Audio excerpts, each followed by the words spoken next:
혹시 오늘 하루 어떠셨나요? 마음이 편안하셨나요? 아니면 무언가 마음 한구석에 걸리는 것이 있으셨나요? 우리는 모두 저마다의 무게를 안고 살아갑니다. 때로는 그 무게가 너무 무거워서 왜 이렇게 살아야 하나 싶을 때도 있습니다. 하지만 그럼에도 불구하고 우리는 여전히 여기 있습니다. 아침을 맞이하고 하루를 보내고 밤을 맞이합니다.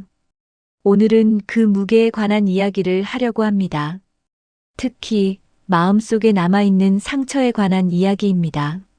그리고 그 상처를 어떻게 다른 의미로 바꿀 수 있는지 함께 천천히 생각해 보려고 합니다. 서두르지 않아도 됩니다. 편안하게 앉으시거나 누우세요. 깊게 숨을 한번 들이마시고 천천히 내쉬세요. 자, 이제 시작해 볼까요? 우리는 살면서 참 많은 상처를 받습니다. 누군가의 말 한마디에 마음이 찢어지기도 하고 가까운 사람의 배신에 세상이 무너지는 것 같기도 합니다. 자식이 멀어지는 것 같아 밤마다 잠을 설치기도 하고 친구의 무심한 행동에 오랫동안 마음을 닫기도 합니다. 어떤 상처는 금방 아물지만 어떤 상처는 수십 년이 지나도 여전히 아릅니다. 문득문득 떠오르고 잊으려 해도 잊히지 않습니다. 제가 아는 한 분은 이렇게 말씀하셨습니다. 내가 뭘 잘못했나 싶어요. 평생 최선을 다해 살았는데 왜 이렇게 마음이 허전한지 모르겠어요. 그분은 자식들을 위해 모든 것을 바쳤습니다.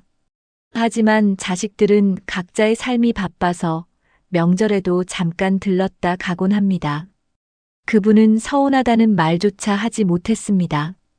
괜히 부담 줄까봐, 짐이 될까봐.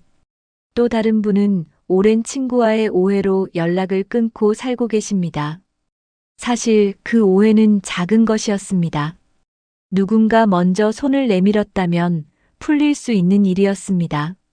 하지만 시간이 흘러버렸고 이제는 어떻게 다가가야 할지 모르겠다고 하셨습니다. 이런 이야기들 낯설지 않으시죠? 우리는 모두 비슷한 아픔을 안고 살아갑니다. 때로는 그 아픔을 꾹꾹 눌러 담고 아무렇지 않은 척 웃습니다. 괜찮다고 이제 다 지나간 일이라고 말합니다. 하지만 밤이 되면 홀로 남겨진 시간에 그 상처들이 다시 고개를 듭니다. 왜 나만 이렇게 힘들까? 왜 나만 이해받지 못할까? 내가 뭘 잘못한 걸까? 그런 질문들이 머릿속을 맴돕니다. 그런데 말입니다. 상처라는 것이 단지 아픈 것만은 아니라고 합니다. 빅터 프랭클이라는 분이 계십니다. 이분은 2차 세계대전 때 수용소에서 끔찍한 시간을 보냈던 정신과 의사입니다. 그곳에서 그분은 모든 것을 빼앗겼습니다. 자유도 가족도 존엄도. 하지만 한 가지만은 빼앗기지 않았습니다. 자신의 태도를 선택할 자유. 그분은 이렇게 말했습니다. 우리는 상황을 선택할 수 없을지 모르지만 그 상황에 대한 태도는 선택할 수 있다고. 처음 이 말을 들었을 때 저는 조금 의아했습니다. 태도를 선택한다고 해서 상처가 사라지는 건 아니지 않나. 그렇게 생각했습니다. 하지만 천천히 곱씹어 보니 그 말의 깊이가 보였습니다. 우리가 겪는 일 자체는 바꿀 수 없습니다. 이미 일어난 일이니까요. 하지만 그 일을 어떻게 받아들이고 어떻게 해석하고 어떻게 나아갈지는 우리가 정할 수 있습니다. 예를 들어볼까요? 어느 할머니가 계셨습니다. 남편을 먼저 보내고 혼자 살게 되었습니다. 처음 몇 년은 정말 힘들었습니다. 밥을 먹어도 맛이 없고 아침에 눈을 떠도 하루가 막막했습니다. 그런데 어느 날 할머니는 생각했습니다. 나는 지금 슬픔을 선택할 수도 있고 감사를 선택할 수도 있구나. 물론 슬픔은 당연한 것입니다. 피할 수도 없고 피해서도 안 되는 것입니다. 하지만 그 슬픔 한가운데에서도 할머니는 작은 감사를 발견하기 시작했습니다. 함께 보냈던 시간들, 웃었던 순간들, 서로를 보듬었던 기억들. 할머니는 슬픔을 부정하지 않았습니다. 다만 슬픔만이 전부가 아니라는 것을 알게 된 것입니다. 그리고 천천히, 아주 천천히 할머니는 다시 살아갈 힘을 찾았습니다. 이것이 빅터 프랭클이 말한 태도의 자유입니다. 상황을 바꿀 수 없어도 우리는 그 안에서 무언가를 선택할 수 있습니다. 절망을 선택할 수도 있고 희망을 선택할 수도 있습니다. 원망을 선택할 수도 있고 용서를 선택할 수도 있습니다. 이 선택이 쉽다는 말은 아닙니다. 때로는 정말 어렵습니다. 하지만 우리에게는 그 선택권이 있다는 것, 그것만으로도 큰 힘이 됩니다. 또 한 분의 이야기를 해볼까요? 파커 파머라는 분이 계십니다. 이분은 교육자이자 작가인데 자신의 내면을 깊이 들여다본 분입니다. 그분은 이렇게 말했습니다. 상처는 우리 내면의 진실을 드러내는 문이다라고. 처음에는 이 말이 잘 이해가 되지 않았습니다. 상처가 어떻게 문이 된다는 걸까요? 그런데 가만히 생각해 보니 그렇습니다. 우리가 상처를 받는다는 것은 그만큼 우리가 무언가를 소중히 여겼다는 뜻입니다. 아무렇지도 않은 일에는 상처받지 않으니까요. 자식에게 서운함을 느끼는 것은 그만큼 자식을 사랑하기 때문입니다. 친구의 말에 마음이 아픈 것은 그 관계를 소중하게 생각했기 때문입니다.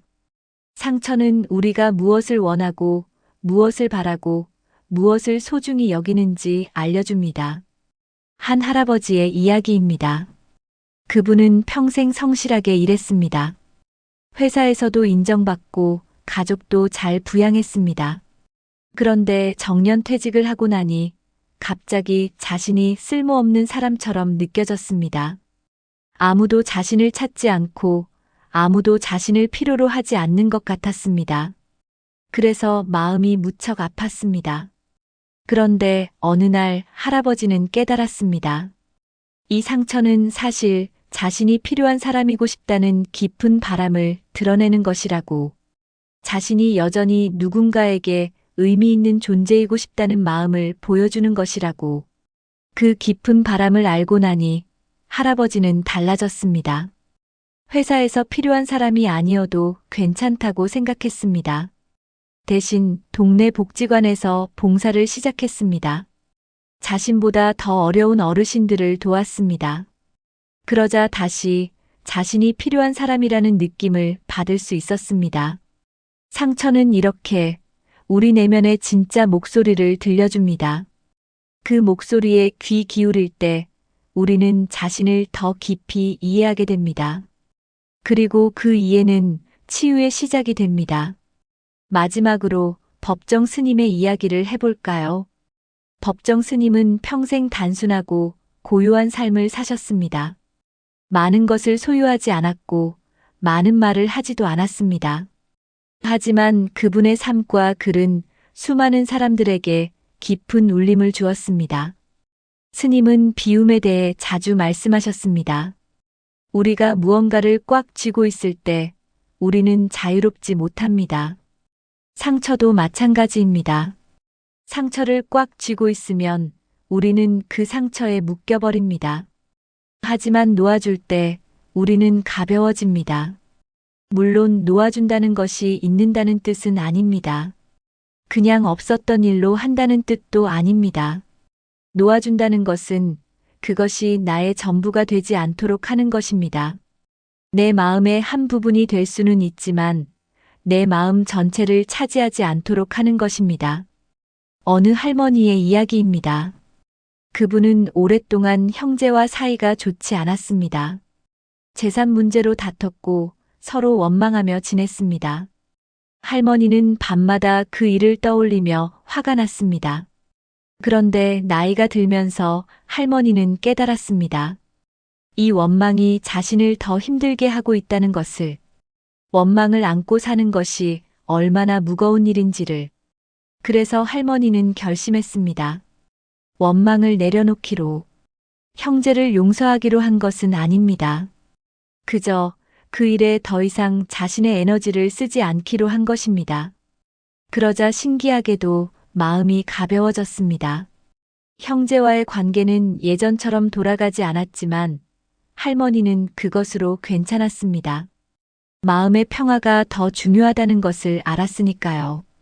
법정 스님은 이렇게 말씀하셨습니다. 무소유가 진정한 소유다. 상처를 꽉 쥐고 있는 것은 소유가 아닙니다. 오히려 상처에게 소유당하는 것입니다. 하지만 그것을 놓아줄 때 우리는 비로소 자유로워집니다. 그리고 그 자유 속에서 진정한 평화를 만날 수 있습니다. 그렇다면 구체적으로 어떻게 상처를 의미로 바꿀 수 있을까요? 어려운 일이지만 불가능한 일은 아닙니다. 천천히 한 걸음씩 나아가면 됩니다. 첫 번째 단계는 상처를 인정하는 것입니다. 많은 분들이 상처를 감추려 합니다. 괜찮은 척, 아무렇지 않은 척 합니다. 특히 나이가 들수록 자신의 아픔을 드러내는 것이 약한 모습처럼 느껴지기도 합니다. 하지만 상처를 인정하는 것은 약한 것이 아닙니다. 오히려 용기 있는 일입니다. 자신에게 솔직해지는 것입니다. 나는 지금 아프다. 마음이 힘들다. 그리고 그것은 괜찮다. 이렇게 인정할 때 비로소 치유가 시작됩니다. 어느 날 저녁 혼자 앉아서 조용히 자신의 마음을 들여다보세요. 어디가 아픈지, 무엇이 힘든지 천천히 살펴보세요. 그리고 그 아픔을 부정하지 마세요. 밀어내지도 마세요. 그저, 그래, 나는 지금 이렇게 아프구나 하고 인정해 주세요. 이것이 첫 번째 단계입니다. 두 번째 단계는 그 상처 안에 담긴 메시지를 듣는 것입니다. 앞서 말씀드렸듯이 상처는 우리 내면의 목소리를 전해줍니다. 자식에게 서운함을 느낀다면 그것은 나는 자식과 더 가까워지고 싶다는 메시지일 수 있습니다. 친구와의 오해로 마음이 아프다면 그것은 나는 이 관계를 소중히 여긴다는 메시지일 수 있습니다. 외로움을 느낀다면 그것은 나는 누군가와 연결되고 싶다는 메시지일 수 있습니다.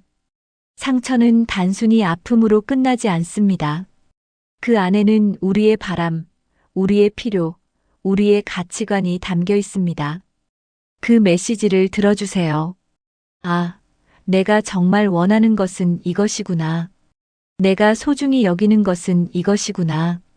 그렇게 깨달을 때 상처는 단순한 아픔이 아니라 자신을 더 깊이 이해하는 통로가 됩니다. 세 번째 단계는 앞으로의 태도를 선택하는 것입니다. 상황을 바꿀 수 없을 때도 있습니다. 과거를 되돌릴 수도 없습니다. 하지만 앞으로 어떻게 살아갈지는 우리가 선택할 수 있습니다. 예를 들어 자식과의 관계에서 서운함을 느꼈다면 이제 어떻게 할 것인지 생각해 보세요.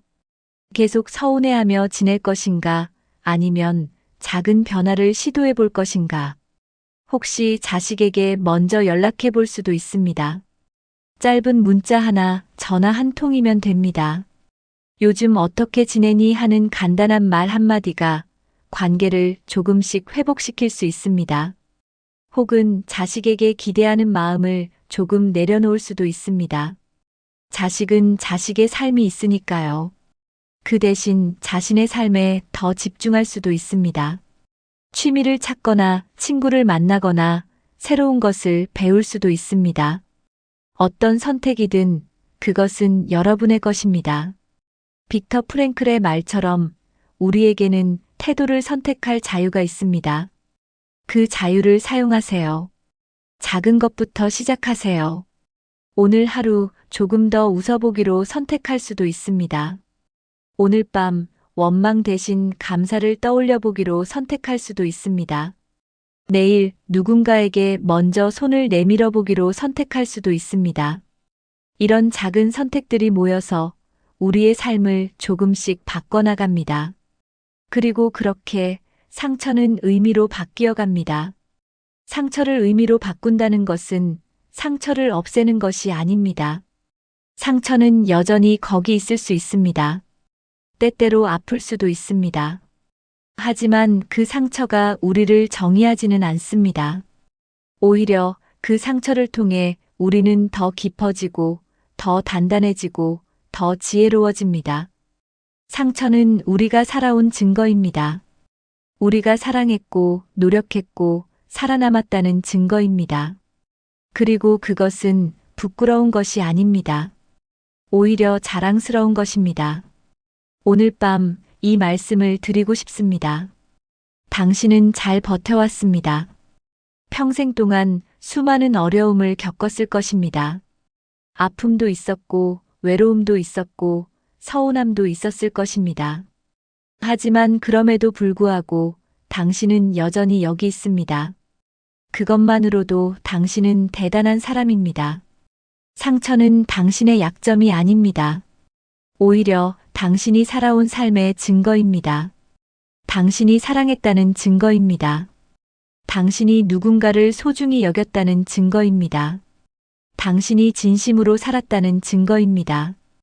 그러니 그 상처를 부끄러워하지 마세요. 숨기지도 마세요.